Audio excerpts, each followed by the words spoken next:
اعوذ باللہ من الشیطان الرجیم بسم اللہ الرحمن الرحیم۔ اس سے پہلے 2-3 ویڈیو میں نے انٹرمیڈیٹ پارٹ 1 اور سیکنڈ پارٹ دونوں کا پیپر پیٹرن آپ کو بتا چکا ہوں، اور ابھی میں یہ جو ویڈیو بنا رہا ہوں یہ اس لیے بنا رہا ہوں کہ پیپر پریزنٹیشن جو ہے کہ آپ کس طریقے سے پیپر کو حل کریں تو زیادہ سے زیادہ مارکس حاصل کیے جا سکتے ہیں۔ اس میں نے معروضی کا حصہ ابھی چھوڑ دیا ہے، اور معروضی میں بس چند ایک باتیں ادھر ہی میں آپ کو بتا دیتا ہوں کہ معروضی جب آپ پیپر حل کریں جو کہ 20 نمبر پر مشتمل ہوتا ہے، تو اس میں صرف یہ خیال رکھیں کہ عام روٹین میں جب کلاسز ہوتی ہیں اور جو ہمیں بھی جب ٹیسٹ سیشن ہو رہا ہوتا ہے اور جو پرابلم ہمیں آ رہی ہوتی ہے اس میں یہ ہے کہ اگر ٹیسٹ سیشن میں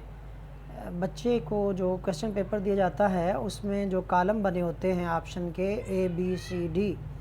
تو بعض پیپر بنانے والے سیٹ کرنے والے اس کو رائٹ سے لیفٹ ABCD لکھ دیتے ہیں اور بعض لیفٹ سے رائٹ لکھ دیتے ہیں، اور بچے نے اگر کہیں اور پیپر دیے ہوتے ہیں یا اس کے ذہن میں ہوتا ہے کہ رائٹ سے لیفٹ ہے، تو ہو سکتا ہے وہ جو پیپر سامنے آیا ہے وہ لیفٹ سے رائٹ ہو، تو وہ اپنے اسی ذہن کے مطابق اس کے آپشن وہ کویسچن پیپر پر تو ٹک صحیح کر رہا ہوتا ہے، لیکن جب ببل فل کرتا ہے تو وہ غلط کر دیتا ہے۔ وہ اپنے ذہن اوپر جو لکھا ہوتا ہے وہ رائٹ سے لیفٹ ہے یا لیفٹ سے رائٹ ہے، اور وہ اس کے اپوزٹ کر دیتا ہے، جس کی وجہ سے معروضی کا سارا پیپر جو ہے وہ غلط ہو جاتا ہے۔ دوسرا یہ ہوتا ہے چونکہ اس میں آپشن ہوتے ہیں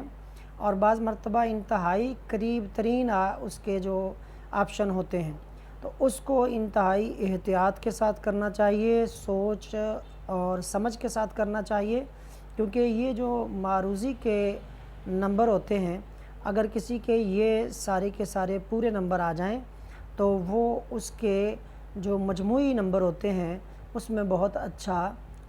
فرق پڑتا ہے۔ اگر پیپر دوسرا انشائیہ بہت اچھا کیا ہوا ہو اور معروضی کے نمبر بہت کم ہوں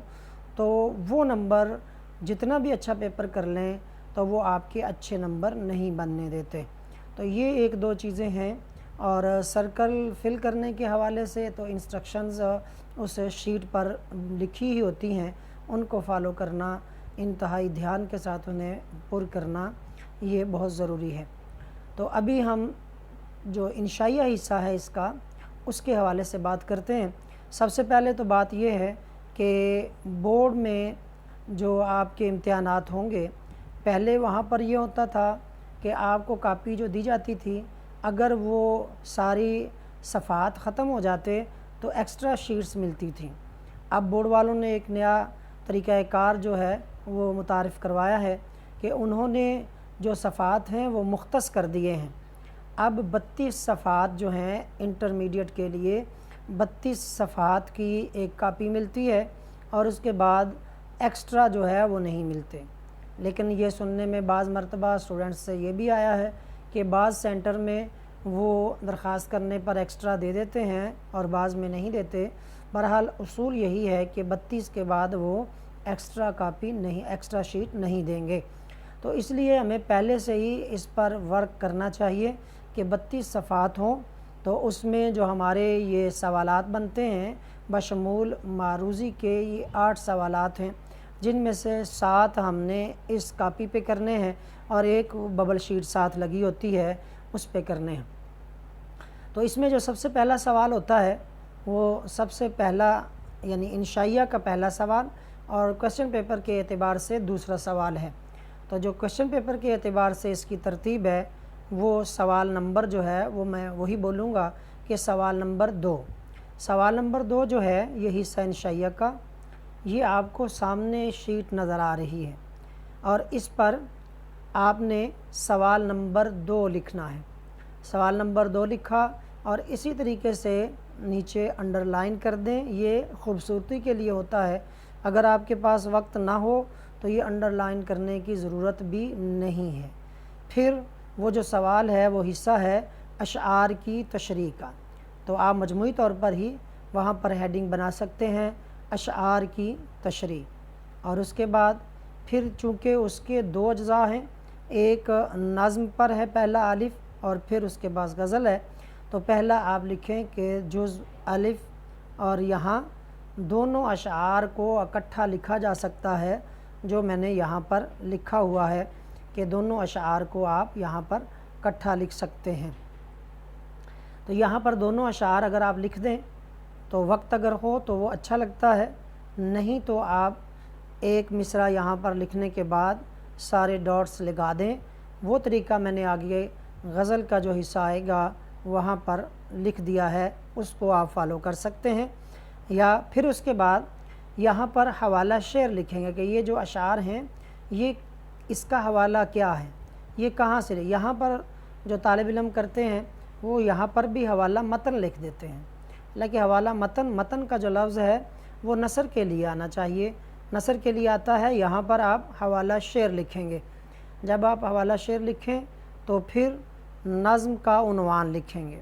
یہاں پر بھی یہ غلطی کی جاتی ہے بار بار بتانے کے باوجود کہ جو طالب علم ہے یہاں نظم کا نام لکھتا ہے، جو کہ غلط ہے۔ نظم کا عنوان ہوتا ہے، نظم کا نام نہیں لکھتے۔ تو اسی طریقے سے رابطہ کی علامت لگائیں گے اور پھر نظم کا عنوان، مثلا میں نے فرضی طور پر یہ حمد لکھ دیا ہے، اور پھر اس کے نیچے شاعر کا نام، نظم کا عنوان اور شاعر کا نام، اور اسی طریقے سے رابطہ کی علامت لگائیں۔ اور خوبصورتی کے لیے دھیان رکھیں کہ یہ جو اوپر رابطہ کی علامت لگائی ہے اسی کی سیدھ میں نیچے علامت رابطہ کی لگے، اور پھر تھوڑی سی سپیس چھوڑنے کے بعد آگے شاعر کا نام لکھ دیں گے۔ اب اس کے بعد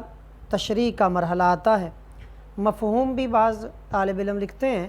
اگر چونکہ یہ بہت لینتھی پیپر ہوتا ہے تو مفہوم کے کوئی نمبر نہیں ہوتے، تو اس میں اگر لکھ دیں، کسی کے پاس اتنی رائٹنگ پاور ہو تو وہ لکھ بھی سکتا ہے، اس کا اچھا تاثر بھی ہوتا ہے کہ جو پیپر مارکنگ کرنے والا ہے وہ مفہوم کو پڑھ کے سمجھ آتا ہے کہ مفہوم صحیح ہے، لہٰذا اس کی تشریح بھی صحیح ہوگی۔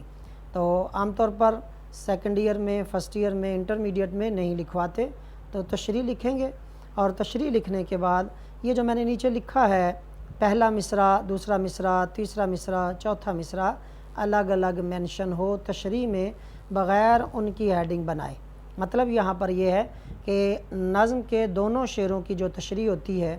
وہ اکٹھی کی جاتی ہے، لیکن اس میں طریقہ یہ ہوتا ہے کہ جب آپ تشریح لکھ رہے ہیں تو آپ تشریح کے دوران میں آپ یہ بتاتے جاتے ہیں کہ شاعر نے پہلے مصرعے میں یہ کہا ہے،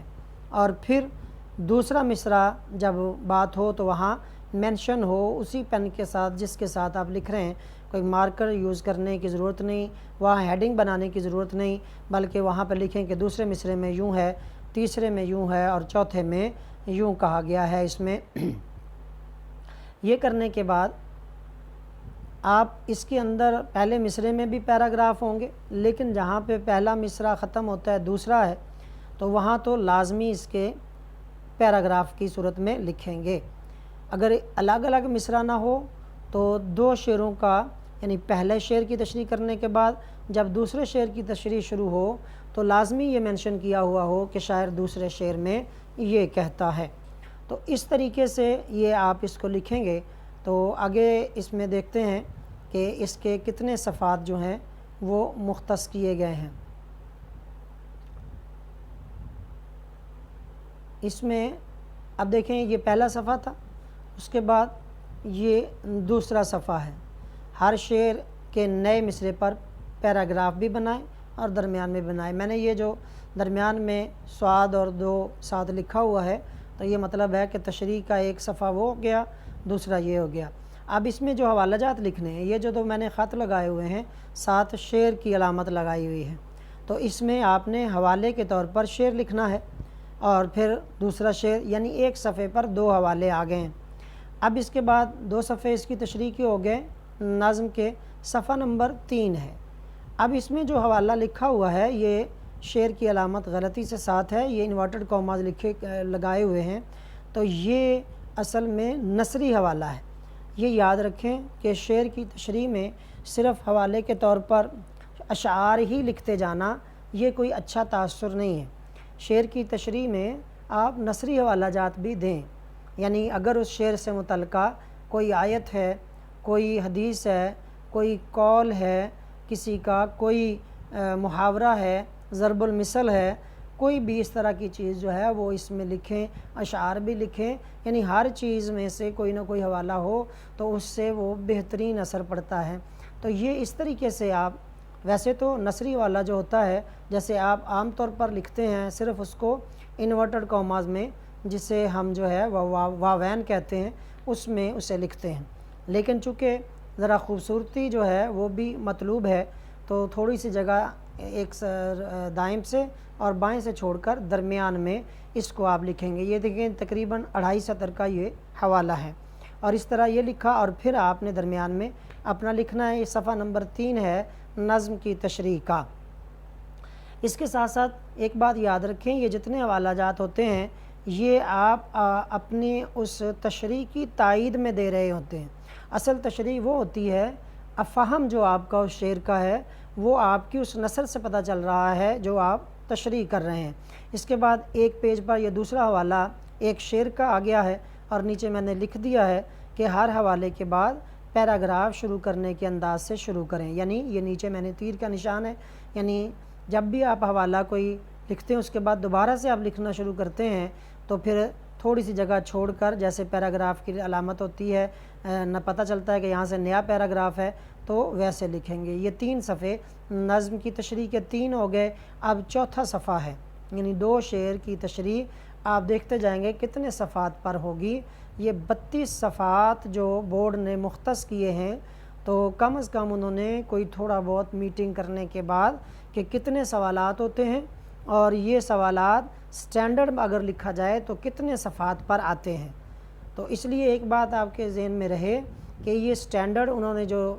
دیے ہیں صفحات، تو یہ کوشش کرنا ہے کہ یہ تقریباً پورے ہو جائیں تمام سوالات حل کرنے میں، کیونکہ اگر آپ نے اس میں سے آدھے کیے تو پہلا تاثر ہی آپ یہ چھوڑ گئے کہ آپ نے جو سٹینڈرڈ لکھنا تھا اس سے بہت کم لکھا ہے۔ ہاں، 1 آدھ صفحے کا فرق پڑ جائے، 2 صفحے کا، تو اگر آپ نے بہت اچھا لکھا ہے تو اس سے اتنا فرق نہیں پڑے گا۔ اب دیکھیں دوسرے صفحے پر بھی ایک شعر ہے، اس کے بعد یہ تقریباً 3.5 سطروں کا ایک نثری حوالہ ہے، وہ آیت اور اس کا ترجمہ بھی ہو سکتا ہے، وہ حدیث اس کا ترجمہ بھی ہو سکتا ہے۔ اب 5واں صفحہ ہے نظم کی جو تشریح چل رہی ہے اس کا 5واں ہے۔ اب دیکھیں اوپر جو حوالے کا میں نے ایک نشان لگایا ہوا ہے وہ 1 سطر کا ہے، یعنی یہ بھی نہیں کہ ہر حوالہ کوئی 2 سطر 3 سطر پر ہی ہو، بلکہ وہ 1 سطر کا بھی ہو سکتا ہے، کوئی ضرب المثل ہو سکتی ہے، تو اس طریقے سے آپ لکھیں گے۔ اب اس کے بعد یہ 6واں صفحہ ہے، یعنی نظم کی تشریح، اور اس پر اوپر جو ہے یہ کوئی نثری حوالہ آپ لکھیں یا پھر نیچے ایک شعر ہے۔ یہ جو میں نے ہے تقریباً جو نارمل انداز ہے وہ میں نے آپ کو بتا دیا ہے۔ حوالہ جات اس سے کم بھی ہو سکتے ہیں، لیکن نثری جو ہے وہ تقریباً کوشش کریں کہ نثر جو آپ اس کی تشریح کی لکھ رہے ہیں، نظم کی نثری تشریح، وہ تقریباً 5 صفحات سے زیادہ ہو۔ تو میں نے یہاں پر 6 صفحات جو ہیں اس کے لیے مختص کیے ہیں۔ اب اس کے بعد آپ دیکھیں کہ یہ جو چل رہا ہے 6 صفحات یہ ہو گئے۔ اب اس کے بعد اسی سوال نمبر 2 یعنی اشعار کی جو تشریح ہے اس کا جز بے ہے۔ یہ دوسرا حصہ جو ہوتا ہے اس کا، یہ غزل کے اشعار ہوتے ہیں اور ایک ہی غزل میں سے 3 شعر دیے جاتے ہیں۔ اب 3 شعر دیے گئے، لیکن اس میں ہر شعر کی الگ تشریح کی جاتی ہے، کیونکہ غزل کا مزاج یہ ہوتا ہے کہ وہ اپنے کسی عنوان کا پابند نہیں ہے۔ ان 3 شعر بے شک ایک ہی غزل میں سے ہیں، لیکن تینوں شعر کا جو مضمون ہے وہ الگ الگ ہو سکتا ہے، تو اس لیے اس کی تشریح جو ہے وہ الگ الگ کرتے ہیں۔ تو چونکہ اس میں غزل بغیر عنوان کی ہوتی ہے تو اب اس میں صرف شاعر کا نام لکھیں گے، اور مثال کے طور پر فرسٹ ایئر میں پہلی غزل جو میر تقی میر کی ہے، تو اسی طریقے سے آپ نے ایڈنگ دے کر میر تقی میر لکھا۔ پھر نیچے یہ جو میں نے دوسرا طریقہ آپ کو بتایا تھا کہ جس سر کو غرور آج ہے یا تاج وری کا، اور یہ ایک مصرع لکھا اور دوسرے مصرے کی جگہ ڈاٹس لگا کے آخر پر یہ جو آپ کو نظر آ رہا ہے یہ الخ ہے۔ یہ پرانے اساتذہ اس طرح لکھتے تھے، اور یہ الخ جو ہے الی آخر ہی کا مخفف ہے، یعنی یہ چیز اپنے آخر تک، یہ پرانے اساتذہ کا ایک انداز ہوتا تھا، اور یہ اسلامی کتابوں کا بھی ایک انداز ہے کہ جہاں مختصر حوالہ صرف اشارہ کرنا ہو تو اس کے آگے اس طریقے سے علامت حذف لگا کر آگے الخ لکھ دیتے ہیں، اور الخ کا مطلب ہوتا ہے الی آخر ہی، یعنی یہ چیز جو یہ حوالہ ہے یا یہ جو عبارت ہے یہ اپنے آخر تک، تو یہ شعر جو ہے آخر تک۔ تو اس طریقے سے شعر کو مکمل دونوں مصرے بھی لکھے جا سکتے ہیں، اور پھر اس کی تشریح شروع ہو جائے گی۔ تشریح میں یہ صفحہ ہے، آپ دیکھیں اس صفحے میں صرف ایک حوالہ میں نے دیا، پھر اس کے بعد یہ دوسرا صفحہ ہے، پہلا والا شعر ہے اور دوسرا یہ کوئی نثری ہے، یہ 3.5 سطروں کا 4 سطروں کا بھی ہو سکتا ہے، اور یہ میں نے صرف درمیان میں رکھا ہے، یعنی اس طرح خوبصورتی ہوتی ہے۔ میں نے آپ کو بتا دیا کہ یہ اس کو آپ پورا نثر کی طرح بھی لکھ سکتے ہیں، لیکن اگر اس طریقے سے درمیان میں دونوں طرف سے جگہ چھوڑ کر انورٹڈ کاماز میں لکھ دیں تو زیادہ خوبصورت لگتا ہے۔ اب یہ غزل کا صفحہ نمبر 2 ہے، تشریح کا پہلے شعر کا ہی، تو یہ 2 صفحوں پر پہلا شعر مکمل ہوا، بلکہ 2 صفحے سے بھی یہ اگلے صفحے پہ آپ دیکھ رہے ہیں صفحہ 3 جو ہے غزل کی تشریح والا چل رہا، تو اگلے صفحے پر بھی 2-3 سطریں آ گئی ہیں۔ تو اس طرح دوسرا شعر ہے، تو دوسرے شعر کے لیے چونکہ یہ ایک ہی غزل کے ہوتے ہیں تو ہر شعر کے ساتھ شاعر کا نام لکھنا ضروری نہیں ہوتا، ایک مرتبہ شاعر کا نام لکھ دیا ہے، اب دوسرے شعر کی یہاں 2 لکھ کر آگے آپ نے، اب دیکھیں پہلے میں نے مصرع پورا لکھا تھا، اس میں میں نے تیسرا جو طریقہ ہے وہ بتا رہا ہوں کہ اس میں آپ اس طرح بھی کر سکتے ہیں کہ 2 مصرے ہیں، ان میں سے ایک مصرع بھی پورا نہیں ہے اور آدھا لکھنے کے بعد اس طرح لکھ دیں، اور یہ اس طرح تھوڑا وقت بچ جائے گا، لیکن اگر دونوں مصرے لکھ دیں تو میرے حساب سے ذرا خوبصورت زیادہ لگتا ہے کہ شعر مکمل لکھا ہوا ہو۔ اب اس میں دیکھیں شعر شروع ہوتے ہی اس میں پہلا حوالہ کوئی شعر کا نہیں ہے، بلکہ یہ ایک سطر کا کوئی ایک حوالہ ہے، یہ تیسرا صفحہ غزل کا اور دوسرا شعر چل رہا ہے۔ اب صفحہ 4 ہے، دوسرا شعر ہے اور غزل والے حصے کا صفحہ 4 ہے، چوتھا صفحہ جو اس کے لیے مختص کیا ہے، اس پر بھی اوپر ایک حوالہ ہے اور اسی صفحے پر ایک نثری حوالہ، یعنی ایک شعر ہے ایک نثری ہے۔ یہ ضروری نہیں ہے ایک صفحے پر ایک نثری ہو اور ایک شعر ہو، 2 شعر بھی ایک ہی صفحے پر ہو سکتے ہیں اور ایک صفحے پر دونوں نثری والے بھی ہو سکتے ہیں، اور یہ صرف ایک حوالہ ہی ایک صفحے پر ہو کوئی بھی، یہ بھی ہو سکتا ہے، لیکن میں نے آپ کو ایک نارمل سا جو انداز ہے وہ آپ کو بتا رہا ہوں۔ اسی طریقے سے یہ 5واں صفحہ ہے اور اس پر صرف ایک حوالہ میں نے لکھا ہے، اور اسی طریقے سے 5 جو صفحات ہیں ان پر 2 شعر مکمل ہوئے۔ اب یعنی یہ اس طریقے سے یہ 2.5 صفحے کا ایک شعر کی تشریح ہوئی۔ اب یہ تیسرا شعر ہے، اس کو بھی میں نے ایسے لکھا کہ آدھا مصرع لکھا ہے اور آگے الخ لکھ دیا، اور اس پر لکھنے کے بعد یہ نیچے ایک حوالہ ہے، یہ غزل والے حصے کی تشریح کا صفحہ نمبر 6 ہے، اور یہ تیسرا شعر یہاں سے شروع ہوا ہے، اور یہ صفحہ نمبر 7 ہے۔ اس پر آپ دیکھیں اوپر ایک نثری والے کے لیے ایک سطر کا حوالہ ہے، نیچے نثری والا ہے، یعنی یہ دیکھیں اس پیج پر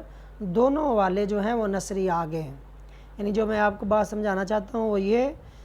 کہ یہ ضروری نہیں کہ ہر صفحے پر جو حوالہ ہو تو ہر صفحے پر ایک شعر ضروری نہیں ہے، یہ دونوں حوالے نثری ہیں۔ اب نثری حوالے دونوں لکھنے کے بعد اب اس کا صفحہ نمبر 8 ہے،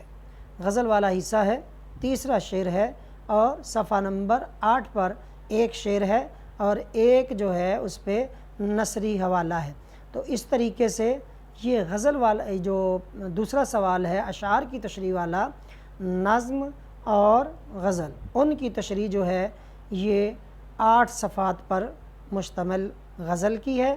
اور اسی طریقے سے آپ دیکھیں کہ جو نظم تھی تو اس کے صفحات جو ہیں وہ یہ 6 صفحات پر تھی، یعنی 6 صفحات پر یہ نظم، اور اسی طریقے سے یہ غزل یہ اس کے جو ہیں یہ 8 صفحات ہیں تشریح کے۔ بعض لوگوں کو اگر یہ لگ رہا ہو کہ یہ بہت زیادہ ہیں، لیکن اس کے پیچھے جو منطق ہے جو میں نے آپ کو بتایا کہ فرسٹ ایئر میں یہ جو صفحات ہیں وہ بہت زیادہ لگتے ہیں، لیکن اتنے زیادہ صفحات دینے کے بعد بھی یعنی یہ شعروں کی تشریح کے حوالے سے اتنے صفحے ہیں، لیکن پھر بھی آپ دیکھیں گے کہ 32 صفحات پورے نہیں ہوتے، اور کوشش کرنی ہے کہ ہم تقریباً یہ صفحات پورے کرنے کے قریب پہنچ جائیں۔ اگر بہت زیادہ کم خالی چھوڑے ہوں گے تو میں نے آپ کو بتایا کہ یہ ایک پہلے سے تاثر بنے گا کہ مختصر لکھا ہوا ہے۔ تو یہ آپ نے اس کا حصہ دیکھا، سوال نمبر 2۔ اب آگے جو ہے سوال نمبر 3 ہے نثر پارے کی تشریح، وہ کس طرح ہوگی؟ تو وہ انشاءاللہ اس کے بعد یعنی زیادہ پورے کا پورا پیپر اگر ڈسکس کروں گا یا بتاؤں گا تو وہ اس میں زیادہ لمبی یہ ویڈیو بنے گی۔ اسی پر اختتام کرتے ہیں۔ اب دوسرا حصہ جو اس کا ہوگا وہ ہوگا سوال نمبر 3، نثر پارے کی جو تشریح ہے وہ کس طرح کرنی ہے اور کتنے صفحات اس کے لیے مختص کرنے ہیں، اور اسی طریقے سے مختلف پارٹ اس کے آئیں گے اور یہ پیپر ہم پورا کریں گے، اور آخر پر آپ کو بتاؤں گا ایک گراف بھی کہ کتنے صفحے ہم نے ایک سوال کے لیے رکھے، اور اس کے لیے پھر وقت کی جو ٹائم کی ڈویژن ہے اس کی جو تقسیم ہے وہ کتنا ٹائم کس سوال کو دینا ہے۔ تو اس طریقہ کار پر آپ عمل کرتے ہوئے اردو کے پیپر میں اچھے نمبر حاصل کر سکتے ہیں۔ دعا ہے کہ اللہ تعالیٰ آپ کو کامیاب کرے۔